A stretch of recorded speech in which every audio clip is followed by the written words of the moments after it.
ओम वासुदेवाय नमः। प्यारे श्रोताओं, आज हम आपको सुनाने वाले हैं इंदिरा एकादशी व्रत कथा। आज हम आपको पितृपक्ष में आने वाली एकादशी इंदिरा एकादशी की व्रत कथा सुनाएंगे और इसके साथ ही हम आपको इस व्रत की पूजा विधि भी बताएंगे और इंदिरा एकादशी के दिन करने वाले कुछ आसान से उपाय भी बताएंगे। सबसे पहले हम आपको इंदिरा एकादशी की कथा सुनाएंगे, इसलिए इस कथा को ध्यान से सुने, बीच में ना छोड़े। बोलो भगवान विष्णु की जय हो, बोलो माता लक्ष्मी की जय हो। एक बार धर्मराज युधिष्ठिर भगवान श्री कृष्ण जी से कहने लगे कि हे भगवान, आश्विन कृष्ण एकादशी का क्या नाम है और इसकी विधि तथा फल क्या है, सो कृपा करके मुझसे कहिए। भगवान श्री कृष्ण कहने लगे कि इस एकादशी का नाम इंदिरा एकादशी है और यह एकादशी पापों को नष्ट करने वाली तथा पितरों को अधोगति से मुक्ति देने वाली होती है। हे राजन, ध्यानपूर्वक इसकी कथा सुनो। इसके सुनने मात्र से ही वाजपेय यज्ञ का फल मिलता है।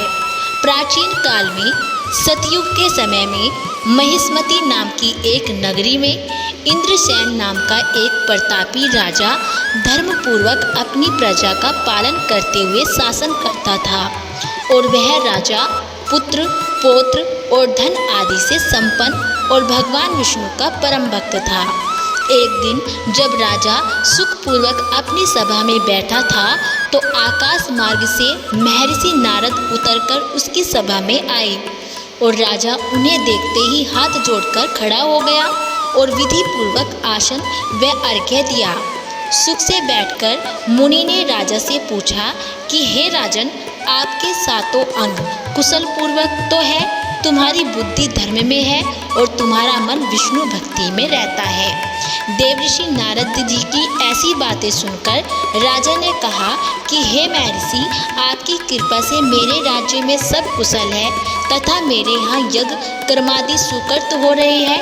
आप कृपा करके अपने आगमन का कारण कहिए। तब ऋषि कहने लगे कि हे राजन, आप आश्चर्य देने वाले मेरे वचनों को सुनो। मैं एक समय ब्रह्मलोक से यमलोक को गया और वहाँ श्रद्धा पूर्वक यमराज से पूजित होकर मैंने धर्मशील और सत्यवान धर्मराज की प्रशंसा की और उसी यमराज की सभा में महान ज्ञानी और धर्मात्मा तुम्हारे पिता को एकादशी का व्रत भंग होने के कारण देखा। उन्होंने संदेशा दिया कि मैं तुम्हें कह दूं।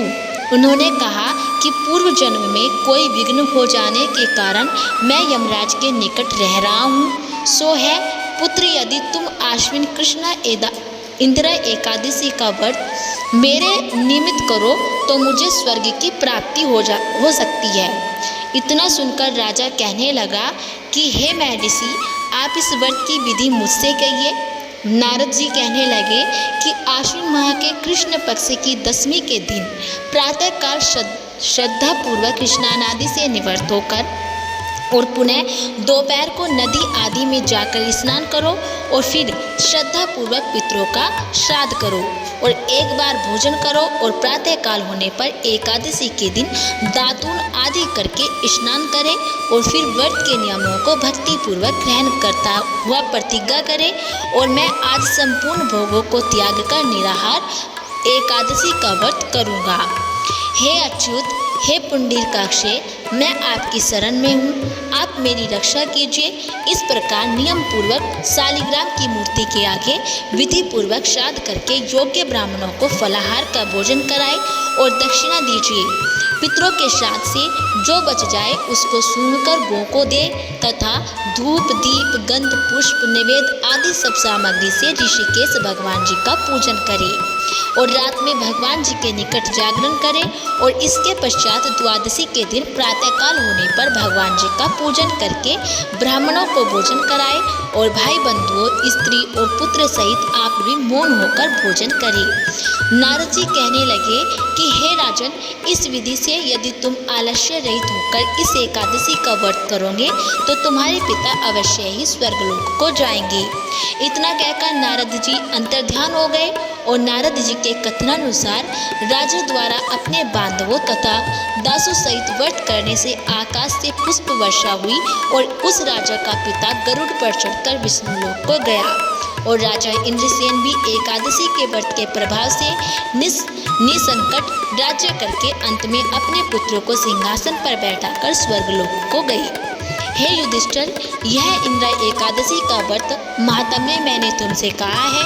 इसके पढ़ने और सुनने से मनुष्य सब पापों से छूट जाते हैं और सब प्रकार के भोगों को भोगकर वैकुंठ को प्राप्त होते हैं। बोलो भगवान विष्णु की जय हो।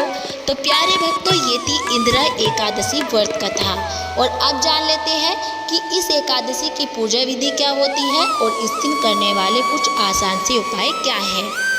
पूजा विधि इस प्रकार है। प्रातःकाल ब्रह्म मुहूर्त में उठकर स्नान करें और स्वच्छ वस्त्र पहने और घर के पूजा स्थान को अच्छी तरह से साफ करें और भगवान विष्णु की मूर्ति या चित्र स्थापित करें और गंगा जल या शुद्ध जल से अभिषेक करें और चंदन, अक्षत, फूल, धूप, दीप से पूजन करें और विष्णु सहस्त्र नाम या उनके मंत्र का जाप करें और पूजा के बाद भगवान विष्णु और माता लक्ष्मी की आरती करें और दिन भर भक्ति व स्मरण में रहें और भगवान विष्णु को तुलसी जी और सात्विक भोग अर्पित जरूर करें और व्रत रखने वाले पारण समय में ही अगले दिन व्रत खोलें। तो प्यारे भक्तों, ये थी पूजा विधि और अब जान लेते हैं इंद्र एकादशी के दिन करने वाले कुछ आसान से उपाय। इंद्र एकादशी के दिन संध्या के समय पीपल के नीचे या नदी के किनारे एक घी का दीपक जलाएं और धार्मिक मान्यताओं के अनुसार यह दीपक नकारात्मकता को दूर करता है और वहीं गरीबों और ब्राह्मणों या जरूरतमंदों को भोजन, कपड़े या दक्षिणा दें। विशेषकर तिल, गुड़, फल और अनाज का दान बहुत ही शुभ माना जाता है और इस दिन दान करने से शुभ फल मिलता है और धार्मिक मान्यताओं के अनुसार दान करने से कई गुना अधिक फल मिलता है। और ओम नमः भगवते वासुदेवाय मंत्र का जाप जरूर करें। इस मंत्र का जाप करने का बहुत ही ज़्यादा महत्व होता है और जप करने से सभी मनोकामनाएं पूर्ण होती है। बोलो भगवान विष्णु की जय हो। तो प्यारे भक्तों, ये थी इंद्र एकादशी व्रत कथा और इंद्र एकादशी व्रत की पूजा विधि और कुछ आसान से उपाय। यदि आपको हमारी वीडियो पसंद आई हो तो प्लीज़ हमारी वीडियो को लाइक करें और चैनल को सब्सक्राइब करना ना भूलें।